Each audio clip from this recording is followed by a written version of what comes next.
de globalización, tribalismo o ciudadanía, es un artículo que ya nos traslada a la época contemporánea, con problemas que tienen que ver con nuestra actualidad social y sobre todo política.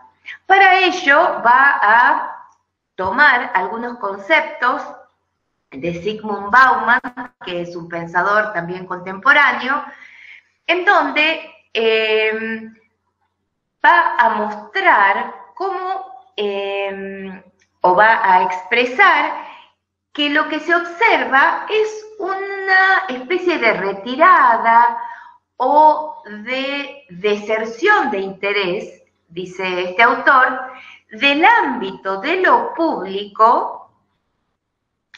O sea, el ámbito de lo público aparece cada vez más restringido, más pequeño, y contradictoriamente el ámbito de lo privado aparece muy fuerte y muy amplio. Es como que la mayoría de las personas se han retirado o se están retirando del ámbito de lo público para recluirse, dice el autor, hacia el ámbito de lo privado. Entonces, refiere al fenómeno ya que sucede en la modernidad, en donde aparece o se interpreta que hay un incremento de libertades, pero también un incremento de la individualización, del individualismo, con lo cual se acrecienta esta retirada hacia el ámbito de lo privado, y lo que aparece es que los puentes, dice este autor, que unían la vida pública y la vida privada se encuentran desmantelados. Cuando él refiere a vida pública, tiene que ver con todos los aspectos que hacen a la vida de las personas que son colectivos y que, digamos, por default, vamos a definirlo, no aparecen dentro de la vida privada, del círculo íntimo, de la vida, digamos, individual de las personas. Entonces, lo que encuentra Bauman es que, a diferencia de otras épocas en la historia de la humanidad, en la actualidad hay una división muy marcada entre lo que es la vida pública y la vida privada. Pero esa división lo que muestra es una deserción del ámbito de lo público, como si la gente se recluyera en su vida privada. Yo pienso ahora en un comentario que leí ahí en el chat, ni me entero de lo que pasa. Bueno, a eso se refiere. Cuando no hay, digamos, un interés por la vida colectiva, por la vida pública, sino que hay un recluirse en la propia individualidad. Eso es lo que Bauman va a decir que aparece y que es lo que se nota en la actualidad. Ahora, ¿por qué aparece esto? Bueno, hay distintos autores que van a dar explicación acerca de esto, y lo que van a decir, algunos de ellos, por ejemplo, bueno, Bauman va a decir que lo que sucede es que las instituciones modernas se diluyeron. Esas instituciones que aparecieron durante la modernidad, como por ejemplo la idea de república, la idea de los países-estados, la idea de cómo se organiza una república, esa división de poderes, los valores. Bueno, todas esas instituciones que surgen en la modernidad están en la actualidad él va a usar la palabra, hay una licuefacción, o sea, se diluyeron esas instituciones modernas. Se rompe, dicen algunos, el lazo con la tradición, y en realidad aparece una gran desconfianza en esas instituciones, con lo cual se afecta algo que es fundamental en la naturaleza de las sociedades, que se llama cohesión social. Eso aparece de alguna manera amenazado. Entonces, lo que la autora, en base a estos datos que aparecen en la realidad, lo que va a intentar hacer es mostrar, es primero analizar y revisar cuáles son las características de la política, esa política a la cual se diagnostican estos pensadores, que la gente ya como que le rehuye o se retira de esa política. Ligada, pero digamos, ¿qué tipo de política? Bueno, la política ligada a aquellas instituciones que venían de la modernidad, específicamente las que menciona el contrato social, y conjuntamente lo que aparece profundamente cuestionado van a ser esos ideales republicanos, la idea, por ejemplo, del Estado-Nación, aquellas ideas que hablaban de un progreso de la humanidad, aquellas ideas que veían con gran optimismo el futuro. Bueno, todas esas consignas que venían de la modernidad, lo que se observa es que están profundamente cuestionadas. Entonces, un autor que va a utilizar la autora, que se llama Castoriadis, va a decir, bueno, no nos dejemos vencer por una tentación pesimista, sino, dice él, demos un voto de confianza en que aquello que es colectivo, él dice lo común, no se extinguió totalmente, sino que hay que encontrar en qué lugar está ubicado eso que era colectivo. Entonces, les decía, esta autora se va a dedicar a analizar, y primero habrá que analizar cuál es el concepto ese de la modernidad que hoy por hoy aparece cuestionado. Y para eso deberá utilizar o analizar un pensamiento de un autor moderno, que es el autor moderno que da todas estas pautas que refieren a la modernidad.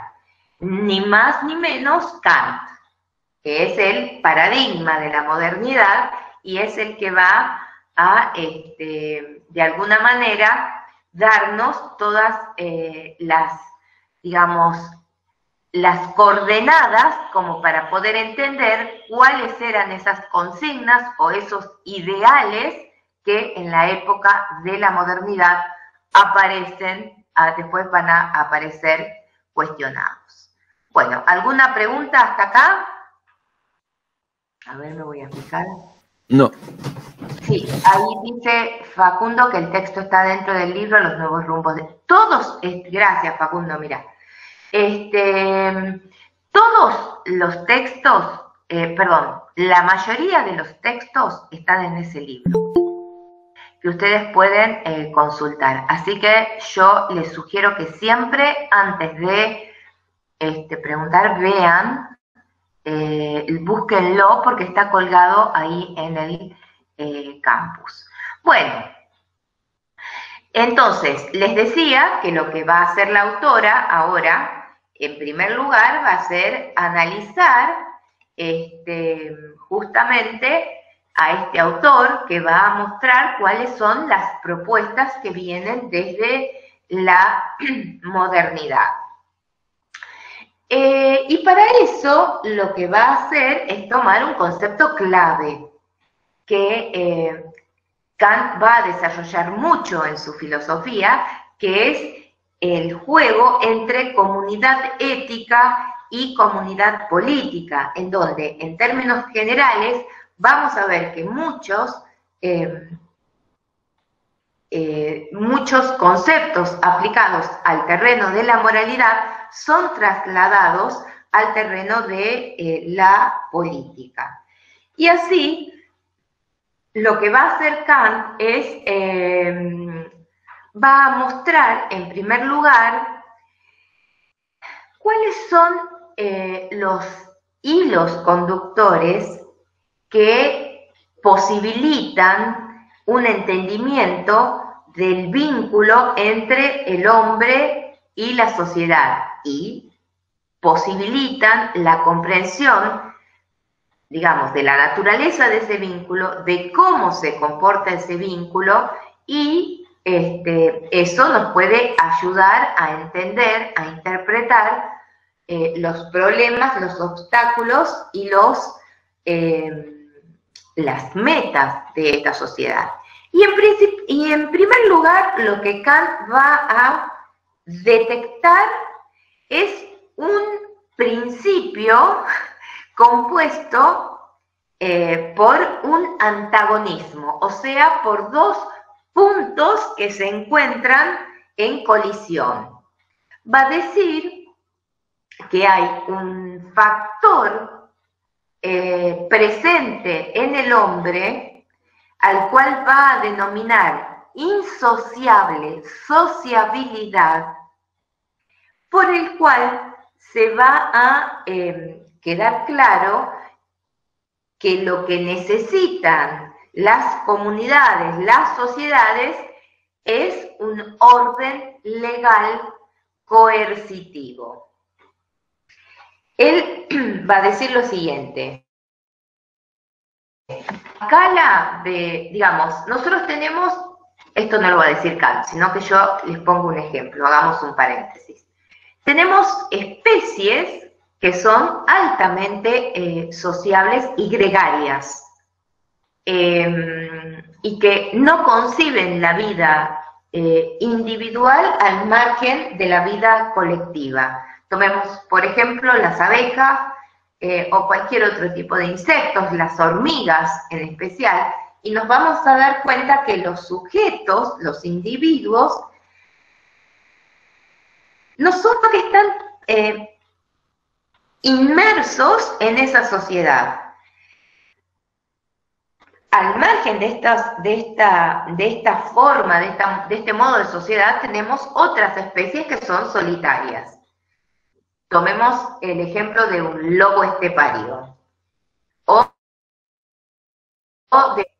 Viven solos. Bueno, la especie humana se ubicaría más o menos en la mitad. Y eso es lo que detecta Kant, tiene dos características que son contradictorias.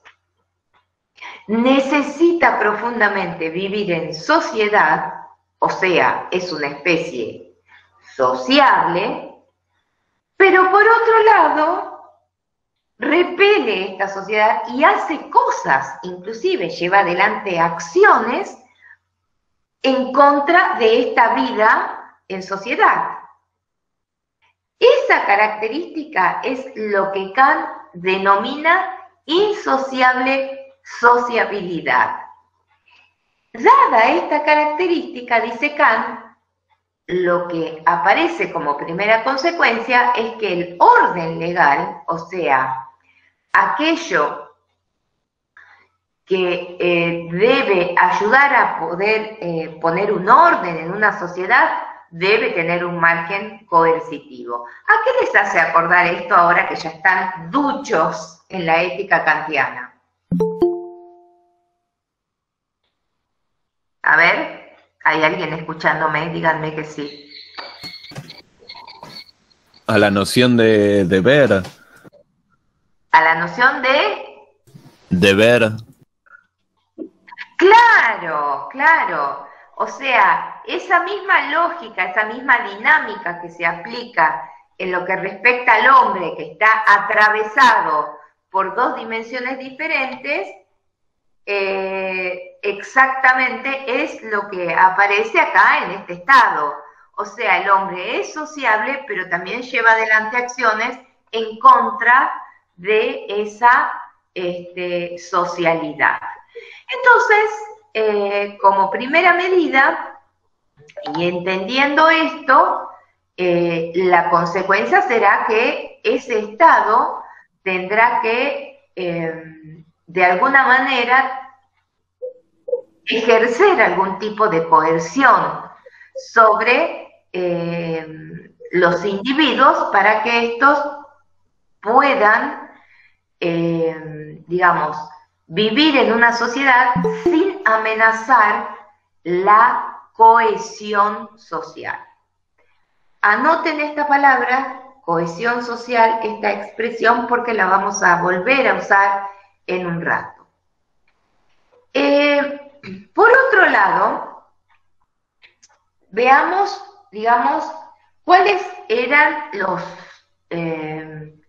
los mandatos, las consignas utilizadas desde el republicanismo, desde toda esta línea de la cual Kant es un representante, es un miembro, que se llama republicanismo. Y vamos a ver que una de las primeras consignas va a ser la de promover la idea de una comunidad que sea inclusiva. Kant lo que va a tomar de esta idea, de este lema, buscar, digamos, no reformular, sino buscar afianzar esa idea del contrato social en donde la expresión de esa idea que va a regular la conducta de los hombres en sociedad va a llevar el previo, digamos, a esa consigna, la expresión como si. O sea, lo que se pretende es que se vaya a cumplir una función práctica.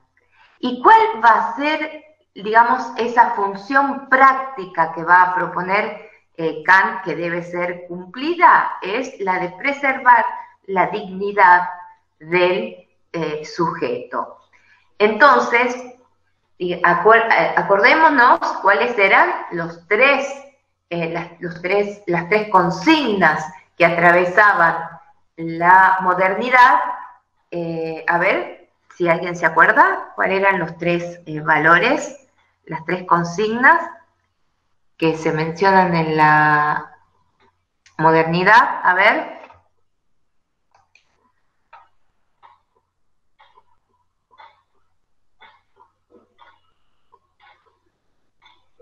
Luciana, vamos a repetir el concepto en un ratito, lo voy a volver a desarrollar. Ahora yo les estoy preguntando, no sé si se me escucha. Sí, profe, se escucha. Bueno, yo les estoy preguntando, en la modernidad, más específicamente en la Revolución Francesa, ¿cuáles son los tres ideales, las tres consignas que atraviesan la Revolución Francesa y todo el republicanismo de lo que va a ser después? Sí, igualdad, fraternidad y me falta uno. A ver. Libertad, ahí está. Ahí lo dijo Javier. Libertad, igualdad y fraternidad. Exactamente. Esos son los valores, los ideales que van a atravesar toda la formación de la República y la posterior instauración de la República. Acordémonos de esa época que aparece la formulación de los derechos humanos, que después, acuérdense en los apuntes que vimos antes, que después Marx critica, En este caso lo que nos interesa es marcar cómo esos ideales son los que van a ser la guía de todo el republicanismo que después se va a instaurar después. Esto es lo que Kant va a tomar como idea regulativa. Ahora, veamos cómo se entiende. En el caso de la fraternidad, por ejemplo, Kant lo va a entender como una especie de hospitalidad recíproca y universal, es decir, aplicada a todos los hombres en todo tiempo y lugar. ¿Qué significa esto? Primero, ningún hombre, o sea, todo hombre tiene derecho a habitar cualquier suelo. La idea que persigue Kant es la instauración de lo que se llama un estado cosmopolita, es decir, un estado para toda la humanidad, en donde toda la humanidad pueda habitar ese suelo. Considera, esto va acompañado del concepto de el hombre como ciudadano del mundo. ¿Sí? Y teniendo en cuenta esta idea de fraternidad que se va a traducir en ese mandato de hospitalidad recíproca y universal de la humanidad viviendo en un estado cosmopolita y como ciudadanos del mundo, el mandato que se instaura, el mandato supremo que aparece, será el de no debe haber más guerras. Ese será el imperativo que tiene que ver con esta idea de fraternidad expresada en ese estado cosmopolita. No habría estado funcionando ese mandato. Bueno, entendamos, claro, digamos, que ahora estemos desconfiando de los ideales de la modernidad, no es culpa nuestra. Y eso es lo que va a decir la autora hacia el final de este parágrafo, claro. Nosotros ahora vemos todo lo que proponían en la modernidad, porque se pone peor, pero ya pasamos 200 años de lo que pasó eso, ¿y qué es lo que vimos? Entonces, digamos, esto es lo que fervientemente creía la modernidad.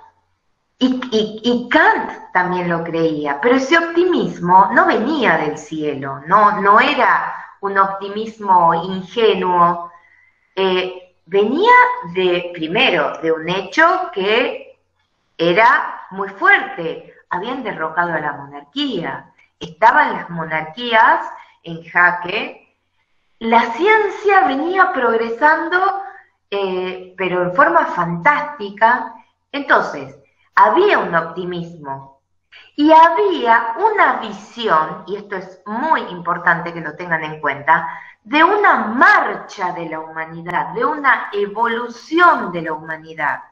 Por eso se llama a este punto de vista, esta forma de ver las cosas, un enfoque teleológico. No teológico, por favor, que cuando me ponen en el parcial teológico me desmayo. Teleológico, de telos, fin. O sea, la humanidad tenía una meta, un fin. Ya venía de pasar por etapas. Había salido de la etapa de la infancia y ya estaba en una etapa de madurez. ¿Por qué decían esto los autores, que estaban tan optimistas? Porque había quedado atrás un régimen social como era la monarquía.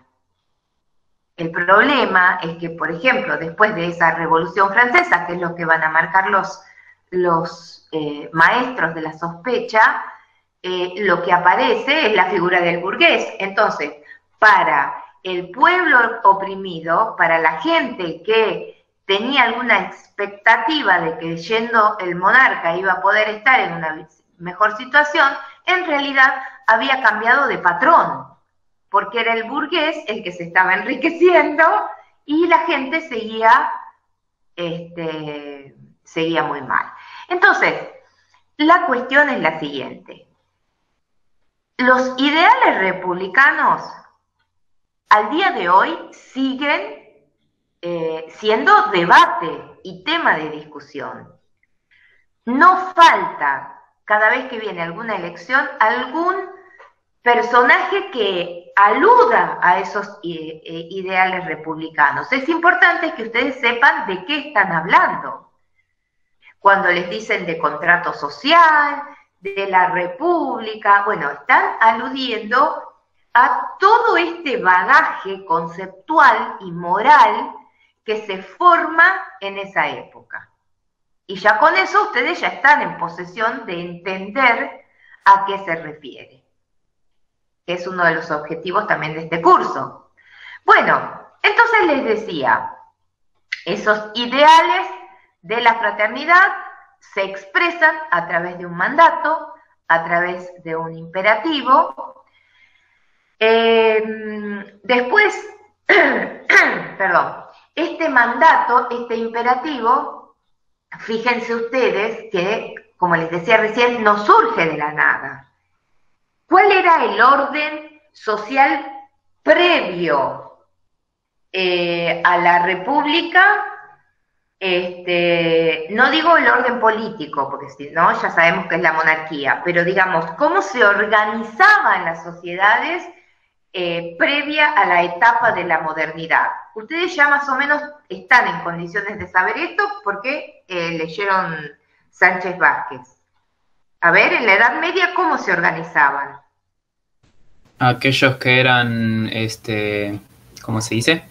Los elegidos por Dios y aquellos que tenían que ser sometidos, digamos. Claro, muy bien, pero digamos, en cuanto a la organización social, ay, me estoy quedando sin voz. O sea, era una jerarquía de unos por encima de otros. Claro, la forma cómo se organizaba la Tierra. Estaba formulando mal la pregunta yo. Bueno, todo es posesión del rey y el rey se lo prestaba a los ciudadanos para que lo trabajen y vivan para él. Muy bien, eso se llamaba feudo. Existían los señores feudales, con lo cual estaba naturalizada una de las peores injusticias, que era la de trabajar una tierra, pagar las consecuencias de esa tierra y no recibir ninguna ganancia, sino todo el fruto del trabajo propio y de esa tierra iba a manos del señor feudal. Entonces, esto es lo que va cambiando y que en la época de la modernidad ya, va perdiéndose, y de ahí el mandato tan fuerte de que el hombre debe poder habitar cualquier suelo, es miembro, es ciudadano del mundo, porque el suelo, la tierra, no puede pertenecer a una sola persona. Es en contra del viejo orden feudal que se enuncia este mandato. Después, con respecto a la igualdad y la libertad, ambas hay que entenderlas en función de la dignidad humana de la cual el hombre es portador, y que es portador en función de, se constituye su dignidad en función de que es un ser racional y es capaz de dictarse sus propias leyes. Así, siendo el hombre el que se dicta sus propias leyes, el fin del Estado, digamos, no es exactamente le dar la felicidad a los ciudadanos, sino procurar que estos coincidan con los principios del derecho, que tienen que ver con las 3 consignas de libertad, igualdad y fraternidad, con lo cual, que surgen, digamos, del establecimiento de la República. Ahora, todo esto que yo digo, como veíamos recién, parece casi una muestra de optimismo ingenuo. Referirse a la humanidad en estos términos, esperando todo esto de parte de la humanidad, es casi una muestra de ingenuidad 200 años después. Lo que Kant va a decir es que todo esto que él describe, que él refiere, que debería ser, no debe ser entendido en función de algo que va a surgir de la propia naturaleza humana, porque él mismo, Kant, entiende a la naturaleza humana en términos muy poco ingenuos. Más bien, él va a tomar una aproximación de un contractualista que se llama Hobbes, que ustedes ya lo vieron en el texto del Ciudadano, que, como decíamos, al ser un contractualista, él va a adherir a la idea de la sociedad como producto de un acuerdo celebrado entre los hombres y va a explicar cómo funciona ese tránsito del estado de naturaleza del hombre al estado de la sociedad civil. Lo que Hobbes va a decir, y lo diferencia del resto de los contractualistas, que son un poco más edulcorados, más buenos, Hobbes va a decir que el estado de naturaleza del hombre es de guerra de todos contra todos. Y, como les decía la clase anterior, él acuña esa frase muy conocida que es Homo homini lupus. Les voy a escribir en el chat. Homo homini lupus. Que significa lobo, el hombre, lobo de hombre. Miren qué fuerte. O sea, muy alejado de la idea de Rousseau, que en su contrato social dice que el hombre es bueno por naturaleza, que después la sociedad civil lo corrompe. Bueno, Hobbes, que se escribe así, va a decir exactamente, gracias Paco, Hobbes va a decir exactamente que el hombre es lobo del hombre. Y esta visión es la que va a tomar Kant. Entonces Kant va a decir, miren, yo no estoy tomando una visión edulcorada del hombre, no lo considero así, sino que creo, y lo que yo digo, a ver, inclusive saca una frase que es muy fuerte, que dice, con una madera tan retorcida como es el hombre, no se puede conseguir nada completamente derecho. Entonces, digamos, es justamente porque se tiene esta visión del hombre que Kant propone lo que él va a llamar una idea regulativa. Y ahí viene esa idea que preguntabas vos, Luciana, de la función que cumple esa idea, que es la de decir que esto debe ser como si el hombre fuera hay que actuar como si el hombre no debiera haber más guerras, como si existiera la fraternidad, la igualdad, la libertad, o sea, ideas hacia las cuales el hombre, porque no es así, debe llegar a esa meta. Y de ahí el sentido profundamente teleológico de la gana, en donde lo que aparecen son esas ideas regulativas, la igualdad, la fraternidad, la libertad, como metas a las cuales debe llegar la humanidad. Entonces,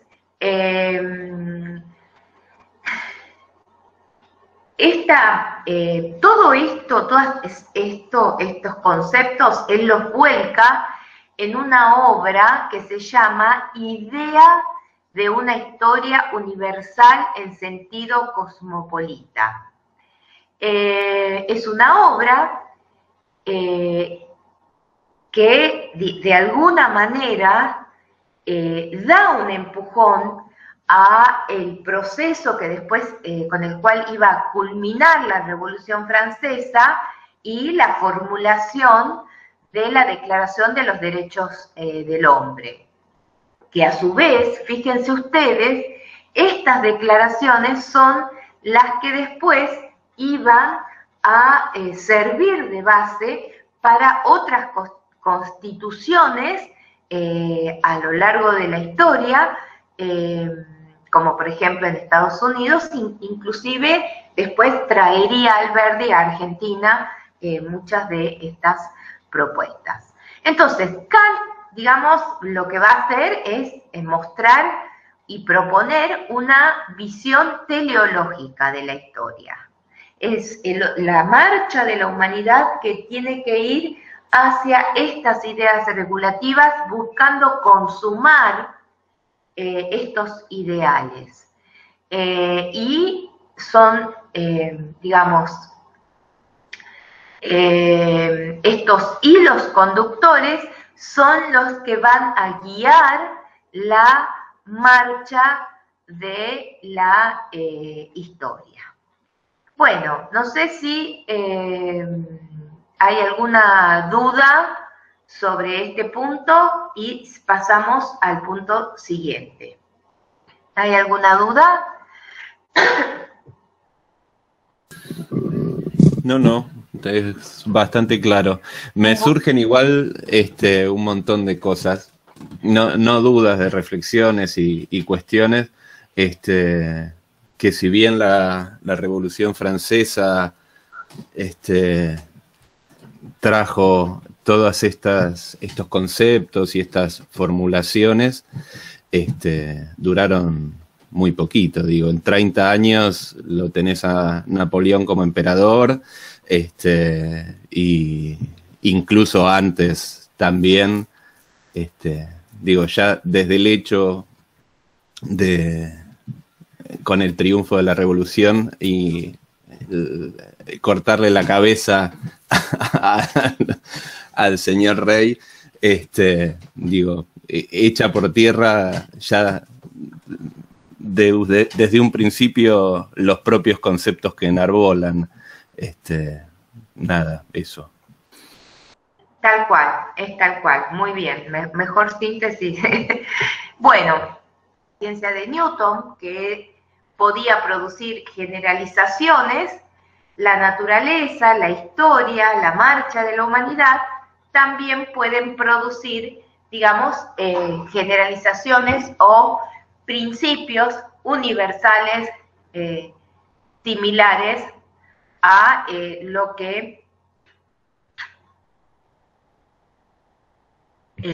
Bueno, entonces, digamos, esta idea con la cual Kant va a terminar, digamos, a describir cómo debería ser lo que entienden quienes después hacen una lectura de este autor, que él pretende, digamos, una especie de utopía de unificación de la especie humana en lo que podría ser una ciudadanía común. O sea, es un pensamiento utópico. ¿Por qué? Porque él va a buscar unificar a toda la especie en esa ciudadanía común, que va a fundar en ese mandato de hospitalidad recíproca entre los pueblos. Y como decía recién Rafael, esto que lo leemos 200 años después, más bien parece haber andado a contramarcha de lo que proponían estos republicanos. Así es que vamos a abordar otro autor que se llama Castoriadis. No sé si conviene usar pizarrón o que directamente les ponga en el chat. Les pongo en el chat, si no me demoro. Entonces, Castoriadis, a ver. Están poniendo el presente. Bueno, este filósofo, este pensador, lo que va a hacer es revisar, digamos, el poder de la política, considerando a la política como una de las instituciones básicas que justamente aparecen en la modernidad. Ahora bien, hay una diferencia entre esta política que aparece en la modernidad y otra cosa que él va a denominar lo político, haciendo referencia a ese poder explícito que está instituido en todas las sociedades y que es necesario para la constitución de las sociedades porque es ese poder capaz de emitir sanciones, órdenes, normativas, para que esas normativas se puedan cumplir. Ahora, esta idea de ese poder implícito en las sociedades que debe emitir órdenes y sanciones, fíjense ustedes, y que es la pregunta que se va a hacer Castoriadis, ¿por qué es necesario este poder en las sociedades? Y lo que Castoriadis se da cuenta o responde es que todas las sociedades humanas necesitan conservar o preservar su cohesión social, ya que de alguna manera siempre esa cohesión se encuentra amenazada por, digamos, esa característica especial que tiene el hombre y necesita de alguna manera un poder capaz de ejercer algún tipo de coerción digamos, entre los miembros de esa sociedad para poder mantener la cohesión social. Ahora bien, y acá viene lo curioso de lo que Castoriadis va a decir. Este poder no ejerce ese, digamos, esto que aparece como político y como poder coercitivo, esa coerción no es la coerción de un policía. ¿Qué quiero decir con esto? Es una coerción que se ejerce de una manera mucho más efectiva y que no implica una coerción física. Ahora, ¿cómo aparece esta coerción? Y bueno, ¿cómo se hace para que esta coerción sea efectiva? Bueno, aparece la interiorización de ciertas significaciones que están institucionalizadas. Es decir, cada uno de nosotros no anda por la vida con un policía a la par diciéndole lo que tiene que hacer, sino que uno mismo, y eso es lo que observa Castoriadis, tiene internalizado una serie de pautas, conductas, órdenes, mandatos y roles que debe cumplir dentro de esa sociedad. Esto es muy perturbador. Piensen ustedes, y a ver, esto que él dice no lo dice como una ocurrencia ni como un capricho, sino que también está avalado por muchos sociólogos, en donde lo primero que se observa es que en ese proceso de socialización que tiene el ser humano, en los primeros años que un miembro ingresa a esa nueva sociedad, va incorporando una serie de mandatos y de formas de cómo está construida esta realidad, de modo que eso que aparece como real, van a decir muchos sociólogos, en realidad es una realidad construida que es trasladada o, digamos, enseñada a ese sujeto que ingresa a una sociedad en los primeros años de socialización, ese proceso de socialización, por el cual el sujeto internaliza toda una serie de normas que le dirán cómo comportarse, interioriza los roles, interioriza, dicen algunos, cómo debe construirse una vida para que sea una vida aceptable, y todo este proceso de interiorización es el que va a ejercer justamente esa coerción necesaria para que las sociedades puedan funcionar. Y ese proceso va a contar con un aliado, con una herramienta que es crucial en el proceso de socialización. Esa herramienta es el lenguaje.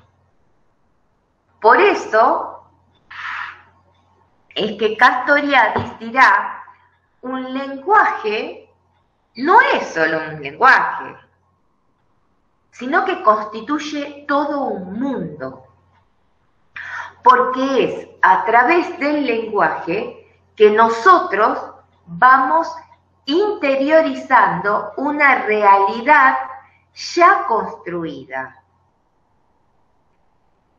Todo lo que el lenguaje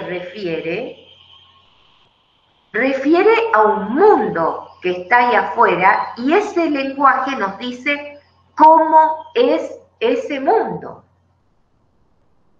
Ese lenguaje nos traslada un sistema de normas, nos dice cómo funcionan las instituciones, cuáles son los valores que esa sociedad determina como positivos, nos dice cuál es la finalidad, cómo debe ser vivida una vida. O sea, el sujeto que en algún momento dice, yo elijo esto, hay que ver hasta dónde ese sujeto no ha elegido una forma de vida que en algún momento se le ha presentado como una vida que debe ser vivida de acuerdo a determinada manera. Pensemos en el papel de la mujer a lo largo de la historia en las sociedades. El rol de la mujer en algunas sociedades fue determinado por esto. Ni se le ocurriera a la mujer pensar en que podía hacer alguna otra cosa, porque la sociedad determinaba, dictaba normas de cómo debía vivir una vida. Eso de los mandatos sociales no es una ocurrencia de las mujeres que se rebelan contra esos mandatos. Tiene la pesadez y la solidez de normas construidas por una sociedad. Y lo que es más tremendo, fíjense ustedes, lo que aparece como esa sociedad, como esa realidad, no es una es una realidad construida. Entonces, aparecen conceptos que en esas fuerzas que a veces intentan conservar una realidad dada, que son las fuerzas conservadoras que existen en toda sociedad,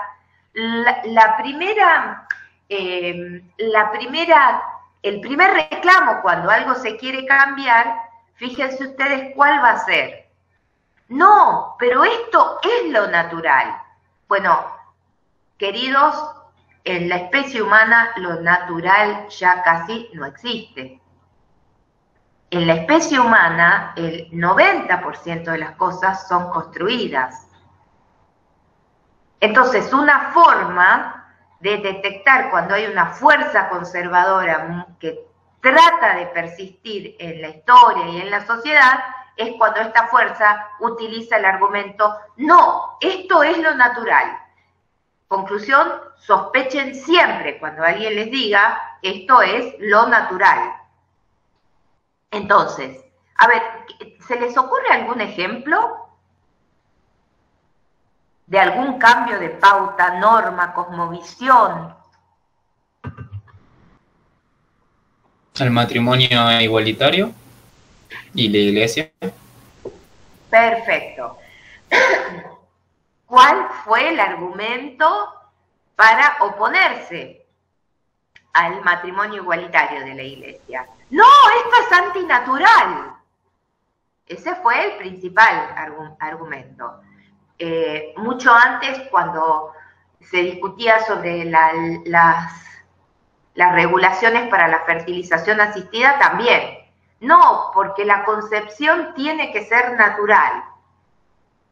Y así, digamos, hay, en toda sociedad, entonces, un poder implícito, que es lo que Castoriadis va a llamar lo político, que es el que va a instaurar normas, el que va a decir cómo está construida la realidad, cuáles son esas normas con las cuales debe regirse un ciudadano, y tendrán la función de mantener la cohesión social, no es poca cosa.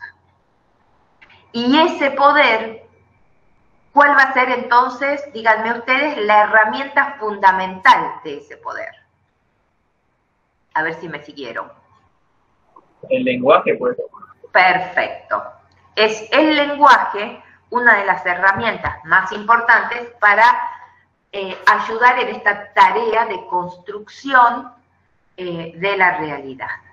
Esto es lo que va a marcar Castoriadis, y a esto se refiere cuando dice el lenguaje no es solo una cosa que anda por ahí, es aquello con lo que se construye el mundo. Bueno, entonces esto es lo político. Ahora bien, fíjense ustedes, y esto va a decir también Castoriadis, que la política, por el contrario, es una creación humana, social más bien, histórica. Es decir, la política va a tener etapas en las cuales aparece en la historia. Esas etapas son diferentes a lo largo de la historia. Una de ellas, por ejemplo, podemos ubicarla con la aparición de la polis entre los siglos 8 y V antes de Cristo, allá lejos en la Grecia clásica. Esa es una etapa en la cual aparece la política. Y por otra parte, tenemos también digamos, en la Europa occidental, en el siglo XI, entre el siglo XI y XII, que también en la época del primer Renacimiento aparece o se puede hacer una distinción entre lo político y la política. Ahora, ¿cómo podemos, digamos, diferenciar aún más este tipo de sociedades que se organizan en función de la política, en función de esta distinción? Bueno, dice Castoriadis, podemos tener una distinción una nueva diferenciación entre lo que es sociedades heterónomas y sociedades autónomas. Las sociedades heterónomas, como la palabra lo indica, la etimología dice hetero diferente, nomos ley, o sea, las leyes les vienen de una entidad diferente a esa sociedad, y las sociedades autónomas, o sea, aquellas sociedades que son capaces de dictarse las leyes por ellas mismas. Estas sociedades autónomas tienen una característica, que las instituciones que rigen a estas sociedades son instituciones que pueden ser modificadas y que son creadas en el seno de esas sociedades, a diferencia de las sociedades heterónomas, en donde esas instituciones que rigen a una sociedad son adjudicadas a una realidad que está por fuera de esa sociedad y que es la que la rige, ¿sí? Entonces, tenemos, por ejemplo, en una etapa de la Edad Media, a una sociedad que es regida por una institución, por una realidad que está fuera de esa sociedad, que es una realidad divina. No habita en este mundo, no habita en esta sociedad, esa realidad que rige y que crea normas para esa sociedad, sino que existe fuera de este mundo, ¿sí? En la época de por ejemplo, en la época en la cual vivían de los egipcios, o en la época de la antigüedad, la forma como estaba organizada la sociedad no correspondía a una organización que viniera desde adentro, sino que emanaba de una realidad que estaba fuera de esa sociedad, que podían ser los dioses olímpicos, que regían este mundo de acuerdo a sus arbitrios, caprichos y como ellos quisieran. Estas realidades extrasociales son las que van a determinar las sociedades heterónomas, repito, en donde las instituciones no pueden ser modificadas por los miembros que están en esas sociedades, porque son regidas por una entidad que está por fuera de esa sociedad, a diferencia de las sociedades autónomas, que tienen sus instituciones que son históricas, porque son creaciones de los miembros de esa sociedad, y que en tanto son creaciones históricas, pueden ser transformadas por esos propios miembros. Entonces,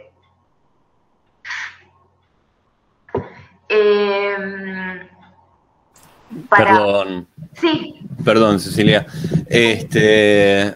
Es igual bastante relativa, pienso yo, esa autonomía, porque si bien desde las formas se puede pensar que esas normas o esas leyes están nacidas de la propia sociedad, en cierto punto los individuos que forman parte de esa misma sociedad están de cierta forma solapada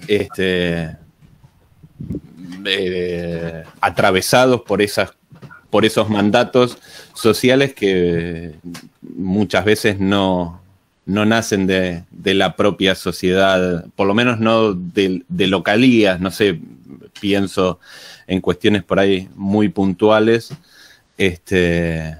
Nada, el mundo occidental en el que nosotros vivimos se regula por cuestiones, por lo menos acá, que no tienen que ver estrictamente con cuestiones o con mandatos sociales nacidos de Argentina puntualmente, sino que nos vemos reflejados o representados, o mucha gente por lo menos se ve así, y el sistema así lo representa por cuestiones que vienen de otras latitudes.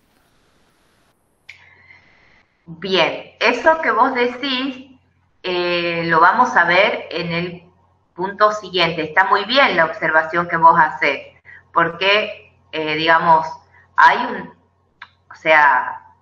países o hay regiones, o otros autores te dirían, hay clases sociales que de ninguna manera son autónomas. O sea, esa autonomía no aplica para algunos casos. Eso está muy bien. Pero eso, digamos, se inscribe en otro orden, que justo es lo que vamos a ver, no en este punto, sino en el punto que tiene que ver con la clase que viene. Así que lo que vamos a hacer es dejar esa observación en suspenso para poder ver si se puede explicar en relación a la dinámica con la cual se mueve el mundo actual, que, va a decir Bauman, es una economía política de la incertidumbre, en donde la autonomía no figura, pero ni cerca. Así que bueno, está muy bien lo que vos decís, Rafael. Yo te propongo que lo veamos, y si encontrás que aún así no se puede explicar, volvamos sobre el tema en la primera parte de la clase que viene. Perfecto. Bueno, entonces, siguiendo con esto de estábamos buscando un ejemplo que diera cuenta de cómo funcionan esas sociedades que, según Castoriadis, son sociedades en donde está presente la política, que él denomina sociedades autónomas, porque son sociedades en donde en un momento de la historia puede observarse, entre paréntesis, un cierto grado de participación o de creación o de intento de modificación o de profundo de instituciones. Entonces él, les decía, va a apelar al ejemplo de la Grecia clásica, en donde en el mundo griego antiguo existían, y esto se puede ver en cualquier registro de la época, que existían distintos ámbitos. Existía un ámbito privado que era denominado oikos. Todo esto está en el apunte, ¿no? Lo pueden encontrar. En donde ese ámbito estaba restringido a la esfera más íntima, que significa la casa, la familia, o sea, el ámbito privado. Después, un ámbito que, por el contrario, era público, que era de donde viene, fíjense ustedes, etimológicamente la palabra iglesia, que es el lugar de donde se ejercía el lugar público, es el lugar del poder, y donde se articulan, digamos, los distintos poderes públicos. Y finalmente está entonces el ámbito del oikos, que es lo privado, la eclesía, que es lo público. Existe un tercer ámbito que va a ser aquel ámbito en donde se reúnen esos dos ámbitos, tanto el público como lo privado, y va a ser el ámbito del ágora. Ahora, ¿qué era el ágora en la etapa antigua, en la Grecia antigua? El ágora no era solamente un lugar espacial que puede ser definido como la plaza pública, el lugar donde funcionaba el mercado, sino que tenía todo un significado ese ágora, y es lo que trata de explicar Castoriadis, ¿no?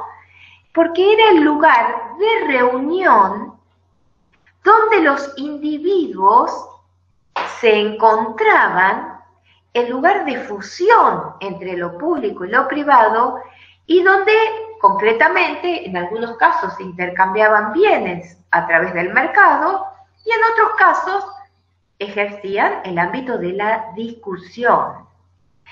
Y el ágora era para los miembros de las polis. Las polis son esas ciudades-estados, ¿no?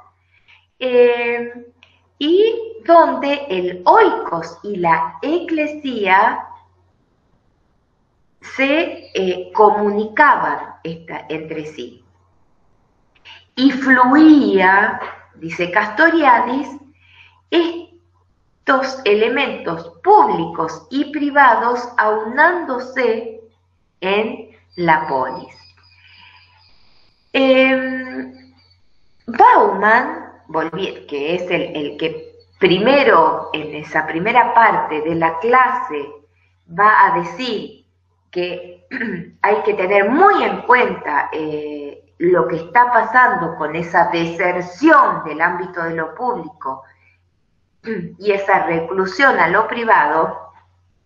Bauman va a aludir a esta distinción de Castoriadis justamente para señalar los cambios que se vienen dando en el vínculo entre lo público y lo privado, justamente en el marco de las sociedades autónomas. Es decir, va a recuperar esa idea de Castoriadis, expresando que sin esa idea de ágora, los ciudadanos no podrán conservar su libertad ni podrán debatir acerca de lo que ellos consideran que debería ser un bien común. ¿Por qué? Porque el ágora era y es, ya tomándolo en un significado metafórico, es aquel espacio social en donde aquellas preocupaciones que son individuales pueden encontrar una canalización en lo público. Es decir, puede haber muchos ciudadanos que tengan una misma preocupación, una preocupación individual, pero sometiéndola a discusión en ese espacio que es el ágora, encuentran una solución, se puede encontrar de hecho una solución que sea de carácter colectivo a todas esas preocupaciones o problemas que son individuales, ¿sí? Eso es, digamos, ese es el significado social que tiene el ágora, en donde dice Bauman, esas preocupaciones privadas pueden ser debatidas y solucionadas, y es más, ser elevadas al rango de problema público, y por lo tanto los ciudadanos individuales encontrar la manera de acercar una solución que sea pública a sus problemas privados, ¿sí? Ahora bien, ¿cómo puede atacarse este ágora? Por un lado, dice, se puede provocar la retracción de la autonomía, tanto de la sociedad como de los ciudadanos, cuando, por ejemplo, hay algún ejercicio totalitario de poder. ¿sí? En donde, por ejemplo, aparecen digamos, algunos tipos de poderes totalitarios que ponen en peligro la autonomía de los integrantes de esas sociedades. ¿Y cómo se hace? Bueno, una tendencia totalitaria, dice Bauman, por ejemplo, es una tendencia que apunta más bien a aniquilar todo lo que tenga que ver con el ámbito de la esfera privada. Y todo lo vuelve público. Hay un cumpleaños de la patria que hay que respetar, hay un día que hay, o sea, cuando ya la esfera privada se socava, un poder totalitario puede, digamos, poner en tela de juicio esas autonomías. Ahora bien, en la actualidad, y eso lo va a decir Bauman, el Ágora sigue siendo un territorio invadido. Pero no existe un poder totalitario que, digamos, haga que los individuos tengan que responder por cumplir un día de un acto patrio, o sea, no hay un poder que sea totalitario. O sea, no hay, dice Bauman, tropas estatales que coercionan a los ciudadanos. Pero, lo que Bauman encuentra es que lo que aparece poniendo en peligro, digamos, esa comunicación, esa acción colectiva y social, es lo que él llama economía política de la incertidumbre. Bueno, este concepto no lo voy a desarrollar ahora, sino que lo voy a dejar planteado.